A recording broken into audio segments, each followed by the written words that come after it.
Tales for Dark Nights.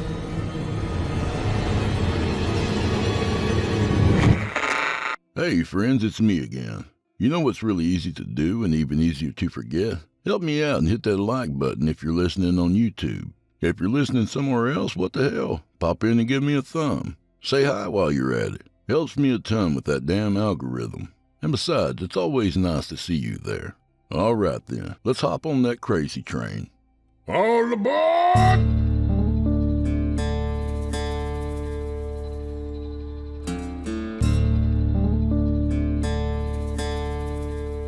Oh, shit.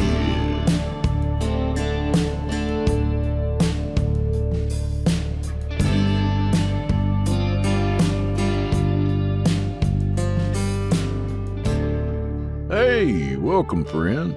Well, bad news and good news tonight. Bad news first, right? Well, turns out that Nigerian royalty money I was expecting isn't going to come through this week. Must have been some kind of clerical error or something. But hey, it's a World Golf Day, which is why Chester here is wearing his black lipstick and nail polish. No, I'm not celebrating this one with you, Chester. That kind of get-up ain't befitting of royalty. Anyway, come on in, friend. All right, so let's change up the rigmarole this week. As many of you know, YouTube demonetized us recently and wiped out a significant revenue stream. If that's where you're listening to me right now, please subscribe to Chillin' Tales for Dark Nights on Rumble, so we can help pick up the pieces over here. But Drew, I don't like no Rumble. Well, do you like hard-working creators getting paid? YouTube doesn't, and that's why I've been eating shoe leather this month. So, whether you're accustomed to listening on YouTube or your favorite podcast app, please do us a solid and help us build this Rumble account. Pretty soon, that's where all the shows are going to play live, so if you follow us on Rumble, you'll be hearing me there first. So tonight, we're joined by author Aaron Shotwell. Tonight's story follows a man whose sleep addiction leads him to a mysterious unmarked pill, and to a question he can't quite shake when he wakes up. So without further delay, from author Aaron Shotwell, I give you The Black Pill. There was a dark time in my life when I just stopped caring. I stopped caring about my goals, my ambitions. I stopped caring about my social life. After a while, I even stopped caring about my health.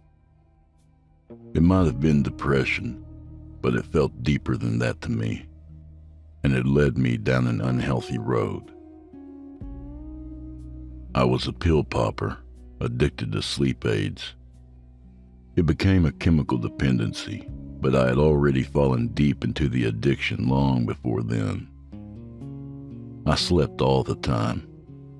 12-hour nights, 5-hour naps, and even my waking hours felt hazy. It all became a blur, and it came to a point where I'd find myself looking at the dim light of the sky between naps, unsure if I'd woken to daybreak or late evening. I realized that I had a problem, but I didn't care. I was tired of the waking world.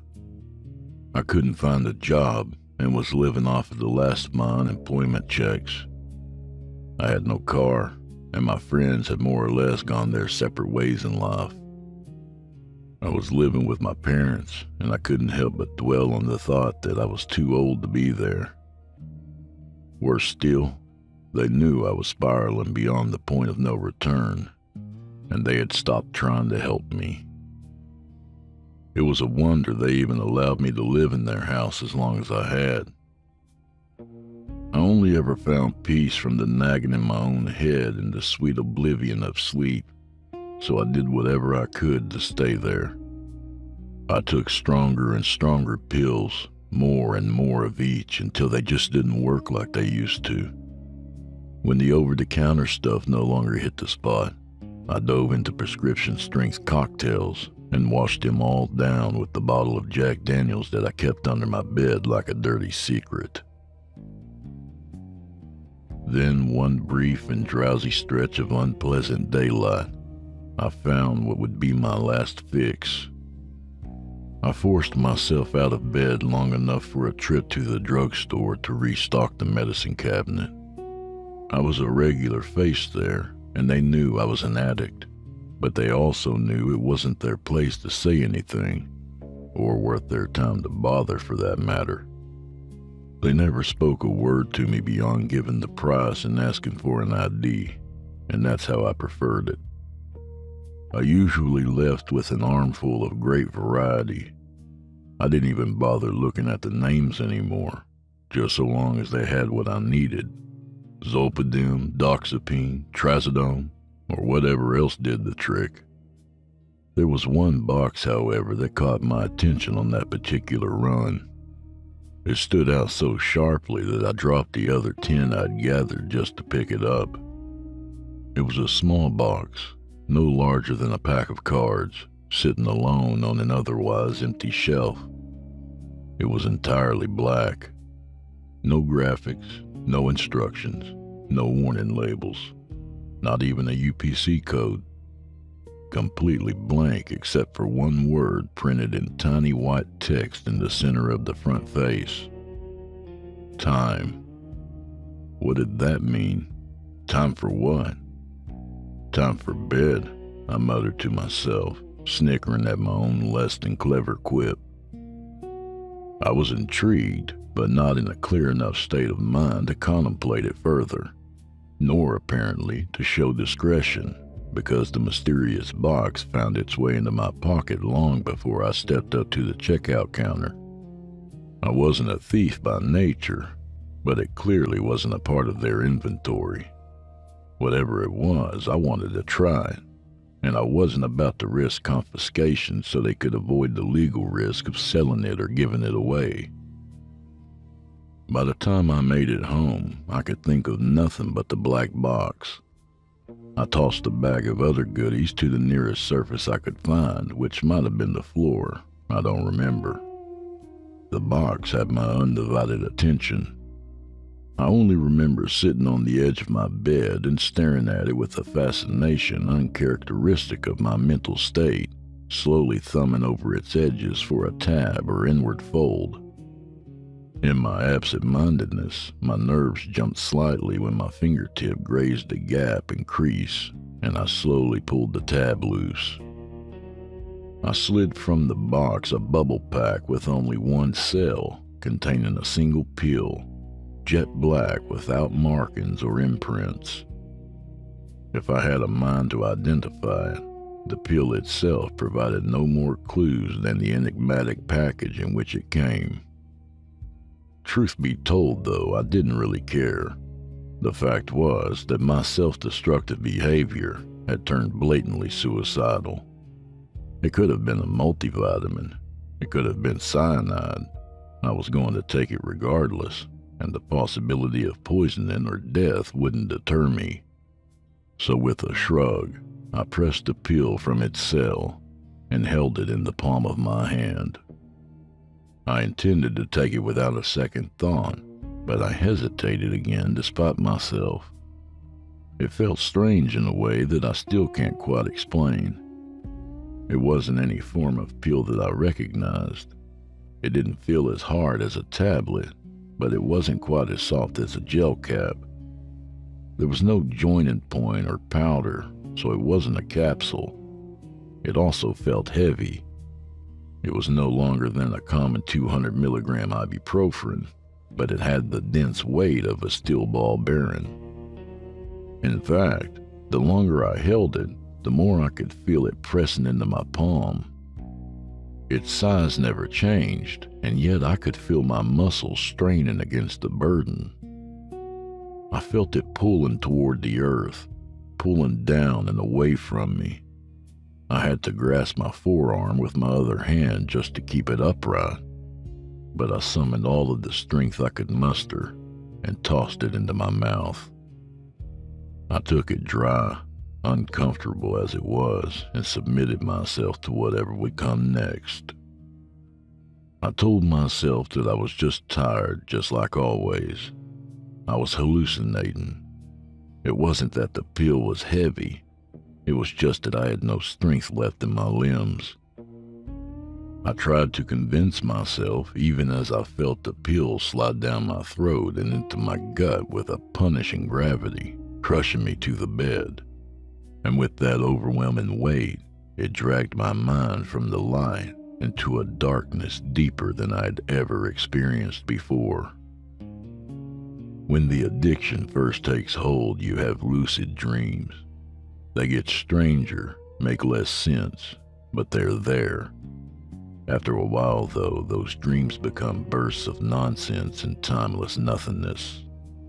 Before long, you stop dreaming altogether. You just drift in and out of consciousness in motionless complacency, dead to the world and fine with it. What I experienced after taking that pill did not fit the pattern. I had a sense of clarity that I hadn't felt since long before I picked up the habit, and it was far from timeless. I felt all physical sensation dissolve away, even the glow of light beyond my eyelids, but my mind remained. And yet I could still hear. I could hear the world around me in real time, the whirring of my ceiling fan, the chirp of the birds outside, and our family dog barking at nothing as she often does. I had fallen away from the world, but I retained a small window of wakefulness through that one sense, and I heard time march by without me. In the first 2 days, I figured the pill must have put me into a coma. They say the comatose can often hear the world around them after all.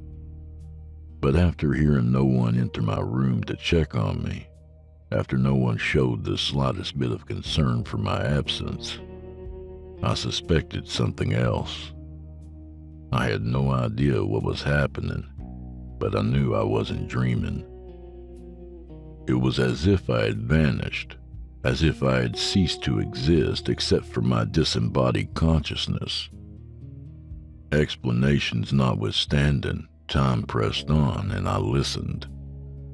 In days, I heard the morning silence as my father left for work and my mother slept in, and I heard the evening conversation and sitcoms. In weeks, I heard the coming and going of visitors, and I heard the dogs whining when the house was empty. In months, I heard complaints of bills and drama with family and friends. I heard time pass as I had come to know it. Then, in years, familiar sounds faded into something else, something troubling. I heard fear and distress in the voices beyond my door, quiet apprehension of something yet to come. I heard panicked screams and unrest beyond my walls. I heard explosions both distant and near, wailing and warped car alarms, cracking and shattering, breaking and crumbling, and the roaring of flames. Sounds of destruction, sounds of atrocity, sounds of terror. And then, all at once, silence but for a ghostly whisper of wind. After what I can only guess had been several decades, I finally awoke. With a sharp breath, I opened my eyes to a blurry haze and vertigo. The sensation in my limbs returned with a dull ache, and a sharp pinching at my pressure points against a hard wooden surface. I had awoken in the shallow pit of my waterbed frame, the mattress long since slashed and drained, staring up at my broken and dusty ceiling fan. Slowly and laboriously, I sat up and tried to focus my vision, and my joints felt stiff and frozen with the years I had slept away. As the haze cleared, I took in the sight of a desolate shadow of the world I once knew. All that remained were the broken shambles of my furniture and belongings. My television slumped with a shattered screen atop the pile of splintered boards that used to be my wall unit. My bedside table had been blown by some impact through my closet, and the doors lay in its caved-in wreckage. Even the structure of my bed frame did not survive the disaster. It fell apart under my grip as I tried to climb out, sending me sprawling to the floor with scraped palms atop a coat of stray papers littering the carpet. They crumpled in my grip and under my bare feet as I stood, and I recognized them. They were the torn pages from my book collection. Many lay scattered about and discarded, but most lay in a pile of char and ash left behind from someone's evident attempt at a campfire. Or for all I knew, maybe they just wished to be rid of the words on the pages themselves. Madness had clearly taken the world while I slept, after all. I hardly had a moment to come to terms with what I saw before I heard my bedroom door rattle and a harsh breeze whistled from beyond. With great hesitation and a sinking feeling in my stomach, I slowly reached for the knob. The ash upon its surface blackened my hand as the decrepit hinges groaned and crunched in protest, and I opened the door to reveal still more devastation. A dry gust of air passed over my skin as I took my first step beyond that threshold and into the ruins of what had once been my home. The hallway had collapsed in a mound of plaster and shattered drywall, impassable except for the living room to my right, or rather, what was left of it. Several of the walls had been all but destroyed, laying in piles of rubble scattered about the scarce patches of dead grass that was once our front lawn. I could see the houses across the street, and our neighbors had fared no better. Even those homes of proud and orderly owners had been reduced to silent tombs. Words escaped me. I could barely breathe. There were too many questions, too few answers. There was no life in this place, this corpse of our former world. I had not taken more than a few steps there, and I already felt that mine was the only consciousness left. I could only stare in awe at the aftermath of an unknown cataclysm, marvel in the dreaded hopelessness of it all. It consumed me. It took me a few minutes before I gathered the will to move again. Ash and dust exhumed like a forlorn sigh from the carpet with my every step, and I stopped a few more paces in. My father's impressive entertainment center sat upon the teetering surface of its broken stand, the LCD screen cracked and bleeding, and its housing weakly holding together with a few bolts and screws.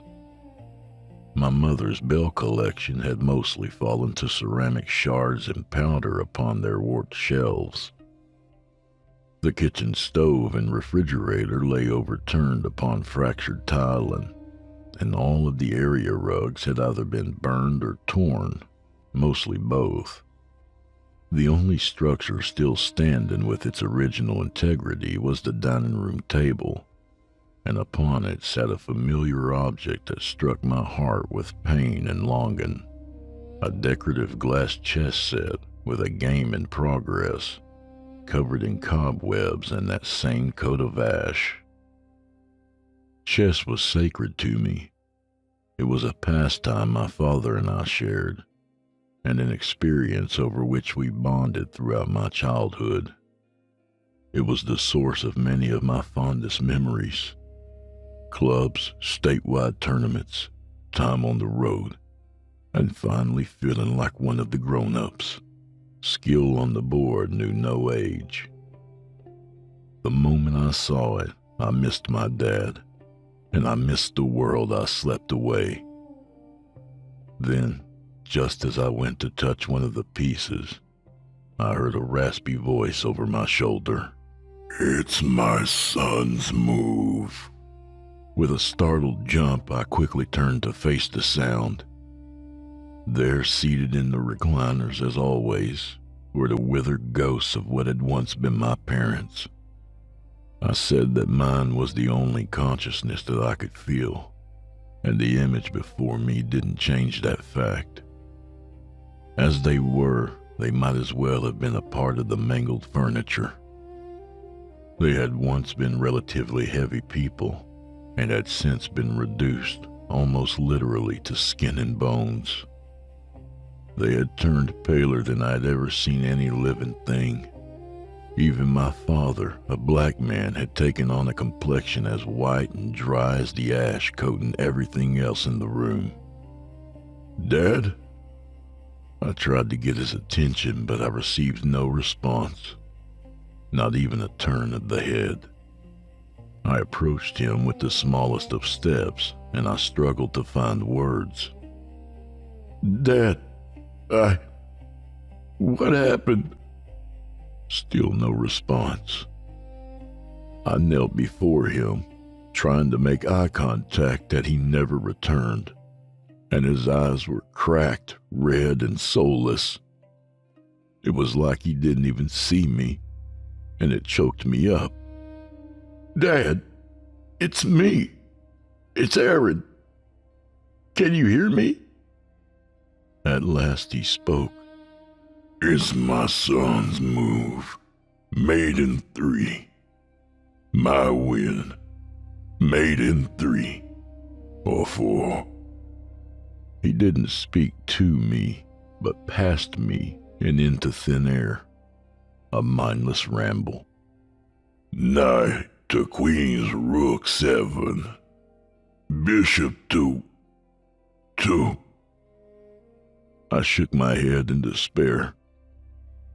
I turned to my mother, watched her stare blankly into the middle distance with shallow, almost undetectable breaths.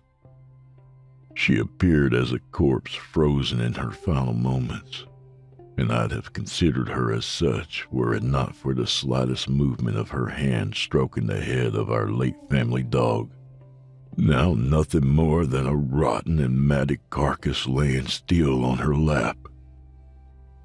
Her eyes were as vacant as my father's, elsewhere, and focused on nothing. To her right was a third chair, empty, and somehow untouched but for a prominent cigarette burn on the right arm. It was my chair, the chair in which I would have sat when the disaster struck, the chair in which I should have sat now, thin, pale, and absent of mind like my parents. But I slept time away, and some horror I would never know took them without me. I had abandoned them, just like I had emotionally abandoned them before all of this took place. I was crushed.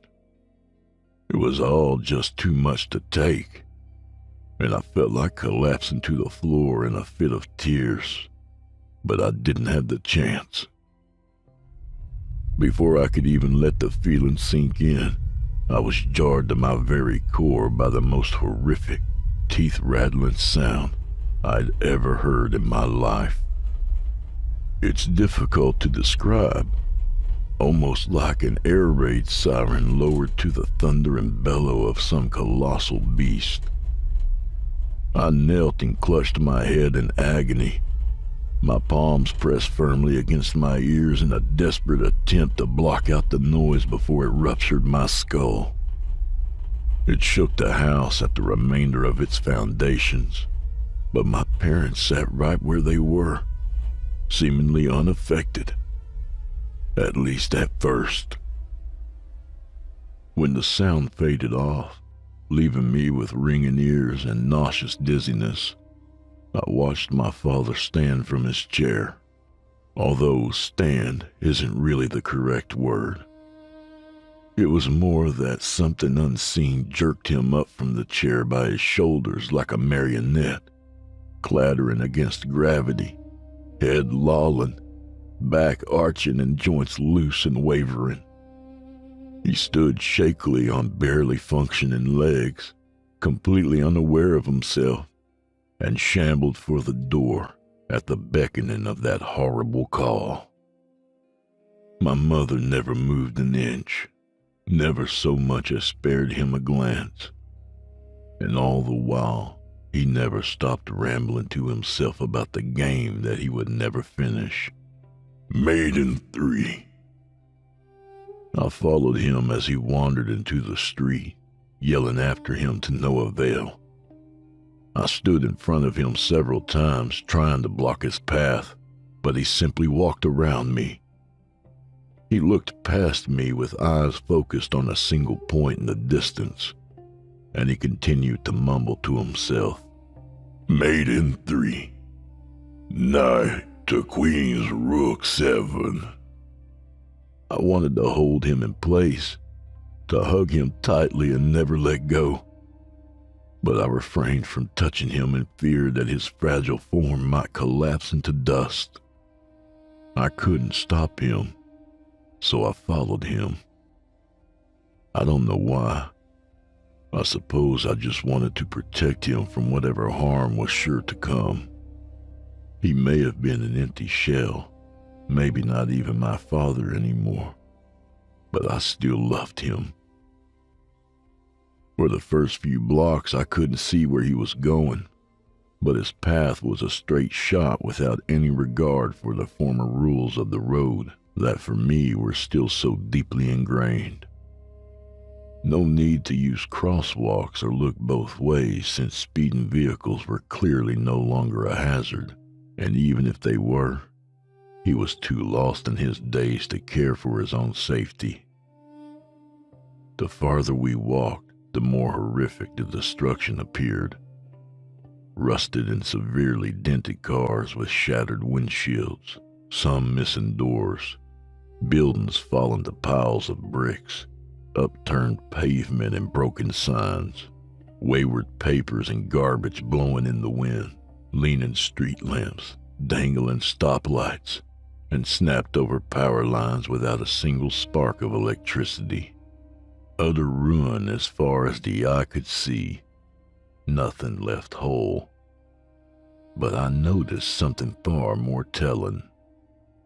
Most of the cars were still parked except for a few remaining in their lanes on the road, and almost all still sat firmly on all four wheels.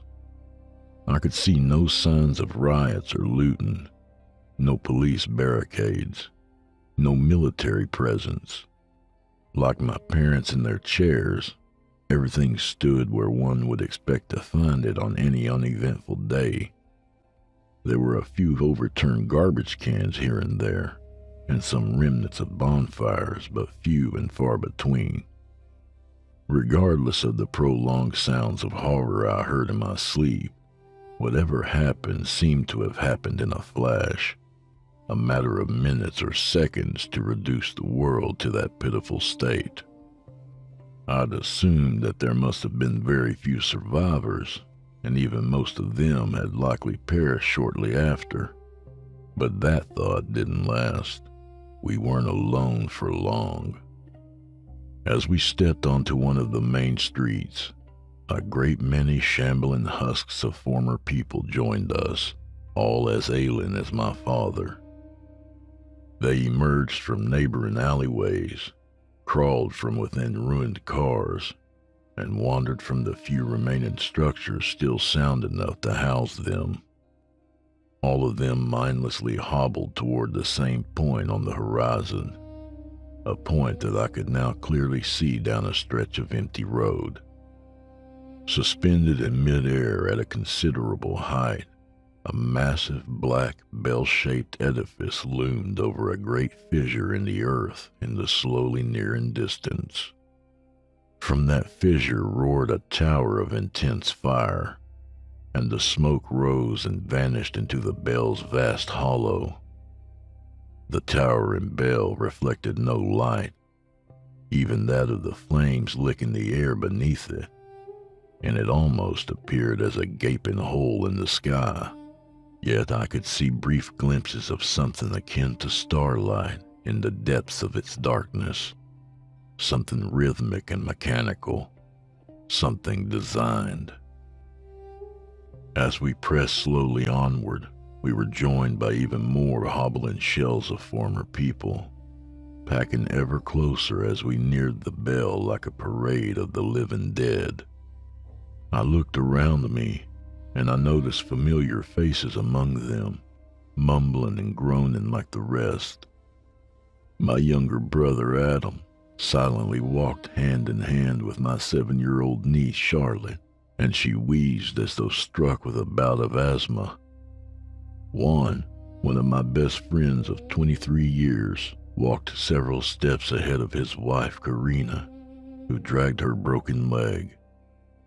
Old co-workers kept their pace in the crowd, and family and friends I hadn't spoken to in ages followed just as near. They came from all across the city to converge beneath the bell, gather into a stifling mass that bunched together shoulder to shoulder until there was no direction to move but forward.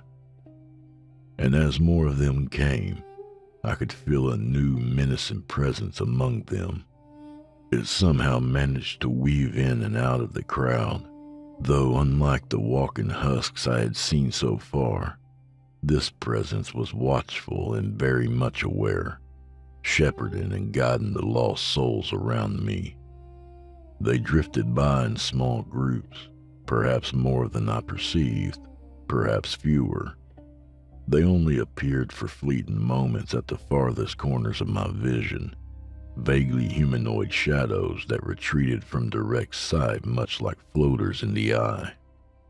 They defied clear identification, and they came in all sizes, from impossibly diminutive gnomes to imposing giants, but each as elusive as the last. Whatever they weren't human, and they meant us harm. I don't know how I knew, but I was sure. They were the ones who destroyed our world. We marched ever nearer to the bell in the sky, and the dark things began to take a particular interest in me. They could tell that I still retained whatever spiritual essence they had since torn from everyone else. They appeared more directly to me, briefly but plainly. I could see their inhuman faces, and some wore expressions of what might have been confusion. Some were obviously grinning. I could hear their voices. No speech that I could recognize, but meaningless grunts, and at times I thought I heard laughter. I fascinated them, but they never attacked me. In fact, they hardly even approached me. They watched me from a distance, as if anticipating some reaction to whatever horror I steadily approached alongside the rest of the cattle. Soon as we took our final steps toward the bell, I understood their sadistic fascination. With the cruelty of morally underdeveloped children, they were watching an ant skitter about beneath a magnifying glass as it fled from the scorching light. I had unconsciously expected the gathering to come to a halt just short of the fire pit and await whatever had called them, but they didn't. They walked willingly into the flames like lemons, snuffing out their own lives without hesitation at the horrible call of the keepers of the Black Bell. They came in turns, came on command to their mass execution. And now the crowd had grown so thick and tightly packed that I could not run to save myself. They marched toward the flames despite me, and each step they took forced me closer to sharing their fate. I was less than 50 feet away now. The raging heat relentlessly lashed at my face until my skin felt as though it would melt away. I cried out to my loved ones in the crowd, begged them to stop, to turn around and flee to safety, but still they continued to march. Each body hurled into the fire vaporized in an instant, each releasing an explosive stench of burnt hair and flesh, and their ashes rose obediently into the compelling hollow of the bell. The dense cloud of the burning dead stung my eyes and fogged them with blackness. The crackling roar of the flames grew ferocious, and the laughter of the dark beings grew louder in my ears and in my head with every passing second. I closed my eyes only for a moment before I found myself in the next row of sacrifices to the bell in the sky. And my father took his final meandering steps into the burning pit. I grabbed his arm and shouted after him, screaming anything I could to stop him. I told him I loved him, begged him not to leave me, told him I was sorry for what I had become, sorry that I abandoned him, Mom, and everyone else. But it was too late. His arm slid from my grip, and even as he tumbled into the flames, he never once stopped mumbling his certainty of a victory that would never come. Knight to Queen's Rook 7, mate in 3. I screamed in horror and anguish as he vanished in a white flare, and his ashes followed the rest into the gaping hollow of the bell.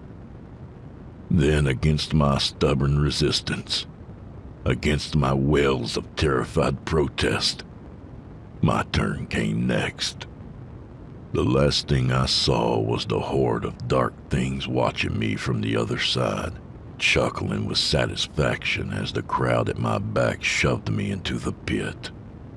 And with a white-hot flash, my mind fell into the darkness of sleep once more. Of course, I lived to tell this tale. I awoke moments later in my bed, in my still-standing house, and to the sound of my family talking and laughing in the next room. I never took another pill after that, not so much as a harmless vitamin tablet. It might be a disappointment to any horror enthusiasts, hearing that it was all a dream after all, but I'm still not sure of that.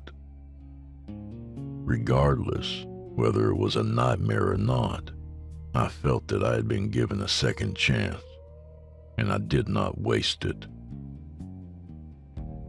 It was time to get my life back on track. I doubled my efforts to find a job, and I moved out of that house a few weeks later. I forced myself into the outside world, reconnected with old friends, even managed to prove my cynicism wrong and find myself a girlfriend. After pressuring him for a while, I convinced my father to start playing in chess tournaments with me again, and we've never been closer. I learned a much-needed lesson that day, and my life has turned around for the better. Still, the dream continues to haunt me, and the fear has never left me. I'm still paranoid at times. I still hear the maddening chuckle of the dark things in the night, and I'm terrified of open flames. Condemned buildings and wrecked cars send my mind reeling with memories of the wasteland I saw. Most of all, one haunting observation ceaselessly torments me these days. You see, when I had that dream, there was only one recliner in our living room, my father's chair. My mother and I usually sat on a small couch. However, when I visited my parents not long ago, I found that they had replaced the couch with 2 more recliners. The empty chair, my chair, matches the room perfectly, except for one imperfection: a familiar cigarette burn on its right arm.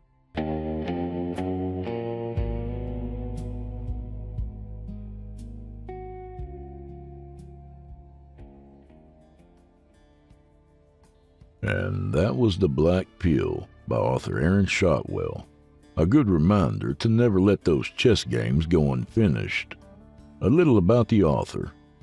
Aaron Shotwell is an IT technician and short horror fiction author living with his fiancée and stepson in Seattle, Washington.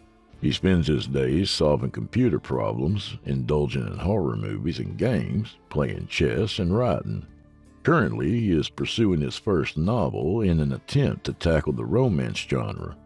Ooh, good luck with that, buddy. And thanks, Aaron. And do old Drew Blood a favor, would you? Subscribe to his podcast wherever you do your listening and leave him a 5-star review and a kind word, even if you're listening on YouTube. He needs soldiers on all fronts to win this battle, and he appreciates it. To hear a premium ad-free edition of tonight's and all the other episodes, visit simplyscarypodcast.com today and click Patrons in the upper menu. You'll find yourself at chillintalesfordarknights.com, where you can become a patron for as little as $5 per month and get access to their entire audio archive, all ad-free and available to download or stream. Thank you for your time and for supporting our sponsors. When you support our sponsors, you support this show. If you happen to use Facebook, Twitter, Instagram, or YouTube, you can follow and subscribe to Chillin' Tales for Dark Nights there, where you'll get all the latest updates and new releases and have the chance to interact with them each and every week. Oh, and you can find Drew Blood on Facebook and Instagram, and sometimes Twitter. The Drew Blood's Dark Tales podcast is accepting submissions, friend. If you've got a story or two you'd like to be featured on the show, send it to drewbloodhorror@gmail.com. If selected, you'll get the full treatment, 10 bananas.